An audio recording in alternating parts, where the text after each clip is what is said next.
ఈరోజు నూతనంగా ఎన్నికైనటువంటి సర్పంచులు, ఉప సర్పంచులు, వార్డు మెంబర్లందరికీ నమస్కారం తెలియజేస్తూ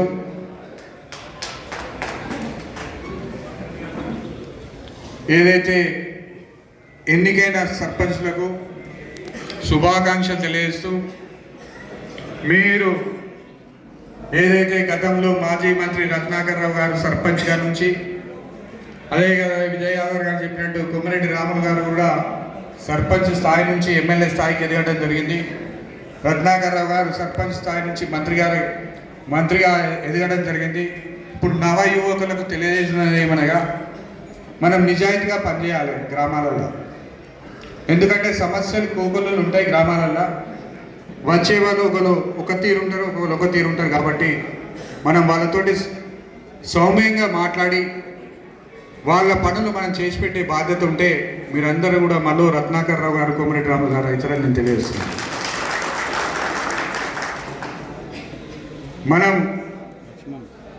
మనం డబ్బులు పెట్టినాం, గెలిచినాం అని అనుకోకుండా మనం నిజాయితీగా పనిచేయాలి. రాజకీయాలలో ఎప్పటికి కూడా డబ్బులు సంపాదిస్తామని రాకూడదు. ఈ డబ్బులు మీరు సర్పంచ్ గెలిచినా మీరు 20 లక్షలు పెట్టినా, 30 లక్షలు పెట్టినా, కానీ ఆ డబ్బులు మాత్రం తిరిగి రావు. ప్రజాసేవే ముఖ్యం. మనం చేసుకున్నటువంటి సమయం, ప్రజలకు ఇచ్చినటువంటి వాగ్దానాలు మెల్లిమెల్లిగా నెరవేరుస్తాం. మన ప్రభుత్వం ఇంకా 3 సంవత్సరాలు ఉంది. రేవంత్ రెడ్డి గారి నాయకత్వంలో, రేవంత్ రెడ్డి గారు మాకు దగ్గర, మీరందరినీ కూడా ఒకరోజు, ఎందుకంటే మా దగ్గరకి ఇంతమంది సర్పంచ్లు గెలిచిండ్రు, మా సర్పంచులకు సపరేట్ నిధులు ఇవ్వాలి. మా నియోజకవర్గంలో మేము ఎమ్మెల్యేగా ఓడిపోయినాం కాబట్టి ఇవన్నీ కూడా మేము పత్రికాముఖంగా రేవంత్ రెడ్డి గారికి తెలియజేస్తున్నాం. మా దగ్గర 85 నుంచి ఇక్కడ కాంగ్రెస్ పార్టీ గెలవలేదు ఎమ్మెల్యేగా. ఒక 98-99 మధ్యన కొమ్మిరెడ్డి జ్యోతక్క గారు ఒక సంవత్సరంన్నర గెలవడం జరిగింది. మేము ఇదంతా కూడా అధిష్టానానికి చెప్పడం జరిగింది.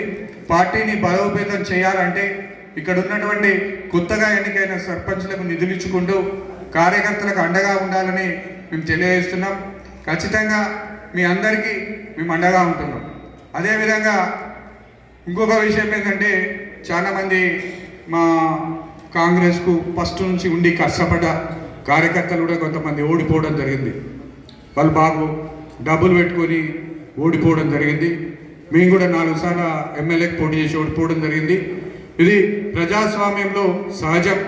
కానీ బాధపడకుండా మనం ఒక వారం రోజులు రెస్ట్ తీసుకొని మళ్ళా యథావిధిగా ప్రజాసేవలకు ఓడిపోయిన సర్పంచులను కూడా నేను కోరుతున్నాను. ఎందుకంటే ఏదైతే మనం రాజకీయాలలో ఉన్నామో ఇవన్నీ సహజం. అందుకే చెప్తున్నాను. ఓడిపోయిన సర్పంచులు ఏదైతే మాకు బాగా దగ్గర ఉన్న వాళ్ళు కూడా చాలామంది ఓడిపోయారు. నాకు కూడా బాధ కలిగింది. ఇలా నేను తిమ్మాపూర్ తండవేనా, వాళ్ళందరూ ఏడుస్తే నాకు కూడా ఏడుపు వచ్చింది. పాపం నేను పోయి ప్రచారం చేస్తే వాడు 12 ఓట్లతో ఓడిపోయాడు. పాపం ఆ గృహమ్మానికి టీఆర్ఎస్లో ₹1 పనిచేయలేదు.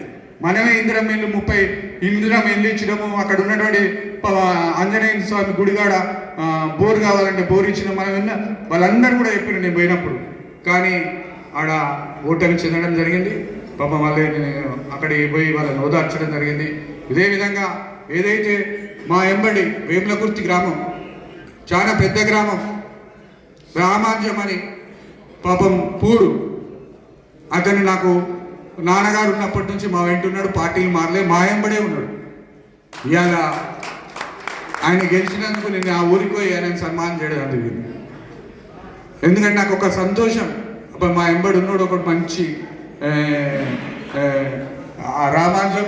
ఎందుకంటే నేను అక్కడ గ్రామస్తులందరూ చెప్పిన, ఇతను స్వచ్ఛందంగా ₹1 వంచకుండా గెలిచిండు.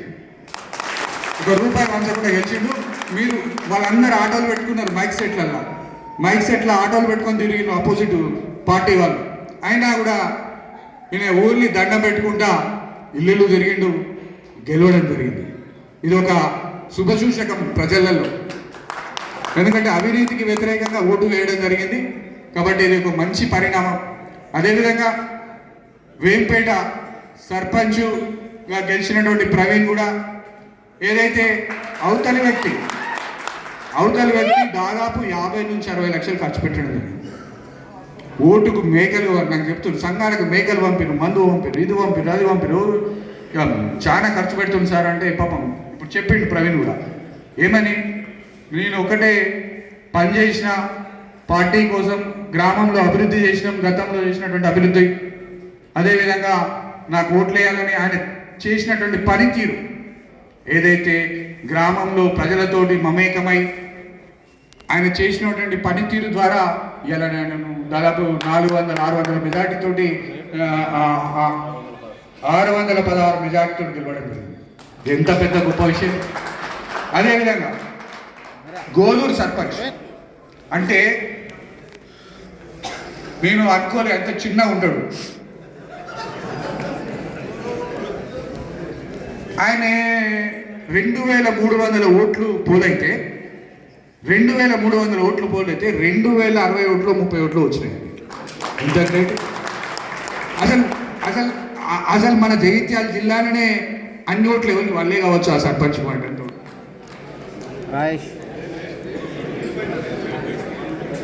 అది అంటే ఆయన గతంలో ఆయన ఈ 2 సంవత్సరాలు మన ప్రభుత్వం వచ్చినాక ఎన్నో కార్యక్రమాలు సీఎంఆర్ఎఫ్ కావచ్చు కానీ, ఆయన ఎన్ఆర్ఈజీఎస్ రూట్స్ కావచ్చు కానీ, అక్కడ ఉన్నటువంటి కుల సంఘాల సమస్యలు కావచ్చు కానీ, ఈ 2 సంవత్సరాలలో విపరీతంగా పనిచేసి ఆయన ఒక్కడే వస్తాడు. ఆయన ఎంబడి మార్బలం ఉండదు.